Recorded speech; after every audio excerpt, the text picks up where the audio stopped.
In this week's UK pricing guide, we focus our attention on all you non-Tesla EV drivers by featuring the UK's largest and cheapest ultra-rapid EV charging network with prices down to as little as 30 pence per kilowatt hour for a 250 kilowatt charger. Just arrive and charge, contactless. Catch your other monthly guides for fast charging and home charging rates. There's much more to EV charging than just the price.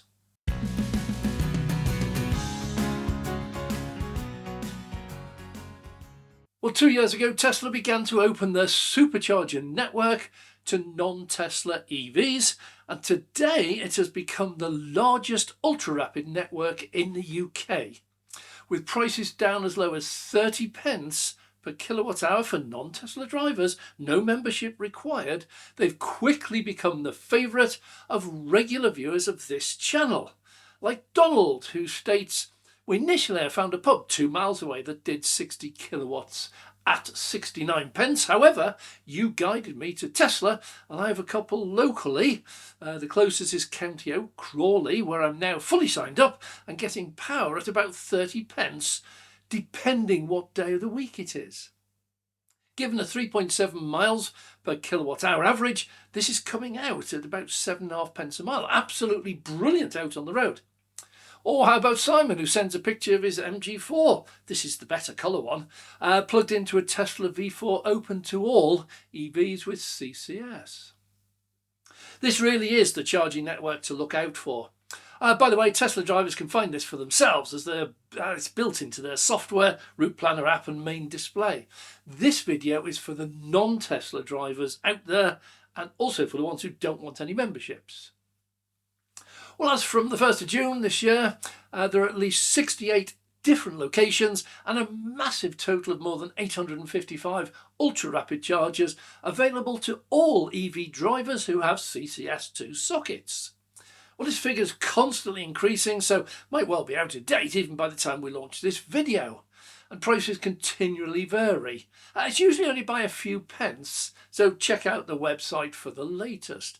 Additionally, be on the lookout for the outliers, those few locations where Tesla superchargers operate alongside an existing network and charge a temporarily very hefty premium.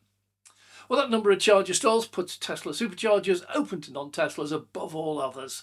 GridServe, Osprey, Instavolt, and very, very much more than the likes of MFG, EV on the Move, Genie Point, EVVive, B.EV, Fastned and Ionity.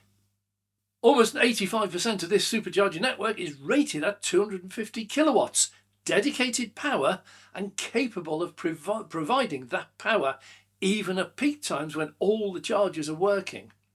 And with a reliability of 99.96%, you rarely find them out of order. So where are they?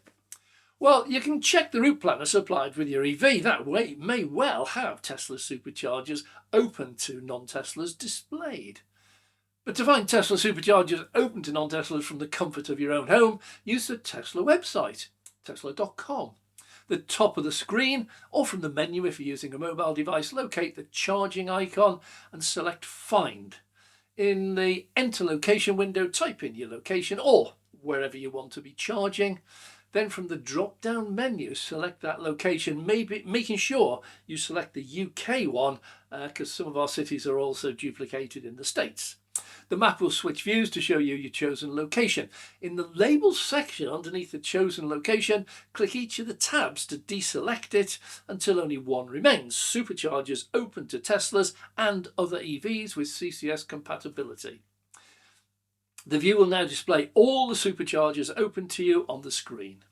You can expand or contract this if you're on mobile by pinching the touchscreen or by scroll wheel on your mouse. Likewise, the view can be altered by clicking, holding and moving and dragging the mouse. This is all still relatively new and new EVs are coming out all the time. As new ones try to charge, often anomalies are found and these are quickly referred back for action. Please don't blame Tesla. They work perfectly with most EVs and very few have issues. In many cases, the issues are with the EV manufacturer, not with the Tesla charger, and Tesla cannot rectify the issues until they do their bit. Some of them are quicker to respond than others. If you experience issues, please report it as soon as possible, preferably while you're still there. Phone number is nearly always displayed on the site somewhere and always on the Tesla mobile app and the website. Although all superchargers are continuously monitored and operators can quickly spot a problem, it is often only by telling Tesla about your specific issues, what you've done, what you've tried, what car you've got, how it's working, what worked, what didn't, can they then take the appropriate action. Help them to help you. This network is growing at a rapid pace and we expect another dozen or so new locations with well over 100 new stalls to be added this year. Well, if you subscribe to this channel, click the bell notification. We will notify you as we release new videos with the latest prices. Well, talking of money, many people ask about Tesla apps and memberships, and it is vital to realise that the two are very different. Almost all the early Tesla chargers had CCS2 plugs, so they're quite capable of being used by all EVs with CCS2 sockets. But no chargers prior to 2023 had a display screen or a contactless terminal for payment, making them absolutely impossible to use for anyone other than a Tesla owner. We Tesla owners, we enjoy something called auto charge, where you just plug it in. The car, the charger and Tesla all communicate instantly, then switches on the charger, starts charging, stops at your preset limit, and then payment is taken automatically as you unplug, and that's it. No Tesla owners to this day need those screens or contactless. On these older chargers, the designated V1, V2, V3, you'll very probably never find a V1. The only way to operate them is via an app. Now, it is free to download, free to use. You cannot charge without it. In the registration process, you'll be asked to specify and store your chosen payment method. For example, a debit card, credit card, Apple Pay or Google Pay. This is how payment will be taken for all charging sessions. The app also allows you to tell Tesla which charger number you're going to be plugging into, 1A, 3B, etc. Tesla does not know which charger you've plugged into, as they cannot communicate fully with all non-Tesla EVs. Well, at least not yet. And therefore they can't turn it on to initiate your charging session. Well, since early 2023, Tesla discontinued making the older chargers, the V3s, and switched to V4s, which do now have a display screen and a contactless payment terminal. These can all be used with no app required, just a contactless card like any other EV public charger.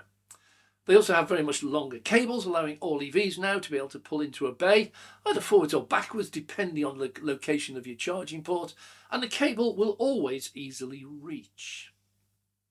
However, it is important to notice the tariffs quoted here are for non-Tesla EVs. These are your BMWs, your Mercedes, your Hyundais, Kia, everything, Renaults. And they're not the same low tariffs offered to us Tesla owners. That is one of the benefits Tesla offers its EV customers. But non-Tesla owners can get those low tariffs by becoming a member. Now, this does cost $8.99 a month and typically will drop the tariff by between 10 and 20 pence, sometimes a lot more. The savings different at different locations. Well, for people who do charge regularly at a Tesla supercharger, these make good financial sense. But please realise, membership is not required to use one of these Tesla superchargers. It is merely required to get the lower tariffs. On a final point, not all Tesla superchargers are open to non-Tesla cars.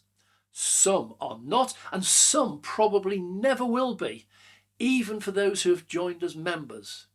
The membership simply allows you to get lower tariffs.